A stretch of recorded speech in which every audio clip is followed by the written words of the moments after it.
Mazda is known for its intelligent cars for intelligent people since back in the day of the 1970s with the rotary powered engined vehicles. Now here we are in 2021 and all-wheel drive SUVs and crossovers are all the craze. Does this Mazda CX30 compete with the rest of the competition? We'll find out on this episode of Queer4Cars.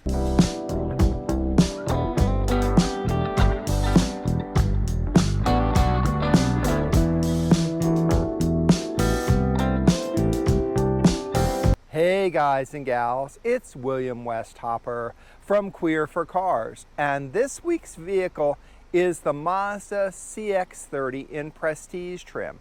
This is a little four-door, all-wheel drive. You might not know whether it's a crossover or an SUV. Size-wise, it's a crossover. SUV-wise, well, with the cladding, it has the look of an SUV. With the size, it is more focused on the crossover. 4 doors with a hatch and seating for 5 make it a great little car for pretty much anything running around, especially if you're living in colder climates where you're going to have to deal with snow and ice and bad driving conditions. I can tell you this little CX30 handles very much like its fun little brother, the MX5 Miata. So what's it like inside the 2021 Mazda CX30? Well, let's have a look.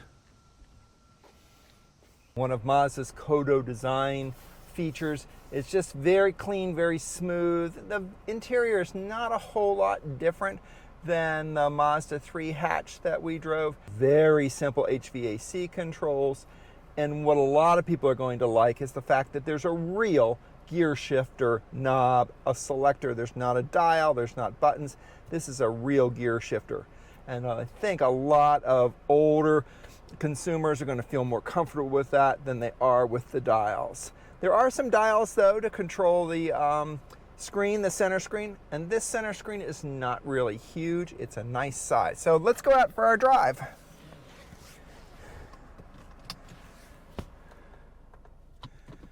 All right, put it in drive, and I have noticed that when you park this car, the parking brake automatically goes on, and you have to manually push the button to turn the electric parking brake off when you get ready to go. So here we go.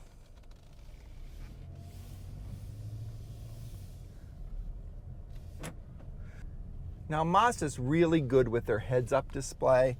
As I have said in previous videos, I think Mazda's heads-up display is one of the best in the industry. It is just very clear. It also gives you a lot of information that you need and not information you don't need, which some HUDs do. So it gives you the speed, which is most important. It tells you whether you're in cruise control. And what's great is it will also tell you what the speed limit in the area is. That will pop up when it reads a speed sign. It also is cool because when it sees a stop sign, the stop sign pops up and it sees that and it tells you that there's a stop sign, and that's what it just did for me. The 2.5 liter Sky Active 4-cylinder engine with the turbo is plenty powerful enough for this vehicle, like it was in the Mazda 3 hatch. Very performance oriented, but if you want more, you can push the sport button down below and you can get even a more performance-oriented driving experience. And of course, the back seat of any small SUV or crossover is very important. So let's have a look back there. So let's talk about the rear seat of the CX30. It's actually pretty simple. There's no USB ports back here. There is a center console with 2 cup holders, which is very nice. The 60/40 rear seat splits down. Now we found that this side, let me find it, button here. The 40 side is over here. Now it doesn't, all 3 seats don't pop down separately. Just that if you want to put something long in and still have room for a passenger or 2 passengers. Or put this up, sit here, and put this down and have room for one passenger and some cargo. Air vents in the back, which are fine. One mat pocket on the right side. Kubies on either door side, which is good.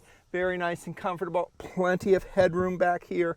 Very comfortable to do. Enough leg room for that. I'm about 5'11", so I'm comfortable here, and the seat is set. The front seat is set for myself as a driver. So the back seats are actually pretty comfortable for 3 people, though I think you'd be more comfortable for 2. Now, as I said earlier, the rear seats are actually pretty easy to get in and out of compared to Mazda's 3 hatch that we had, that you can check out our video on this channel from last year, but easy to get in and out of. So I'm very pleased with the seating on this CX30. So what are you going to compare this car to? Well, Kia Seltos is one. Subaru's Forester may be one, though it's a little bit bigger and boxier than this vehicle.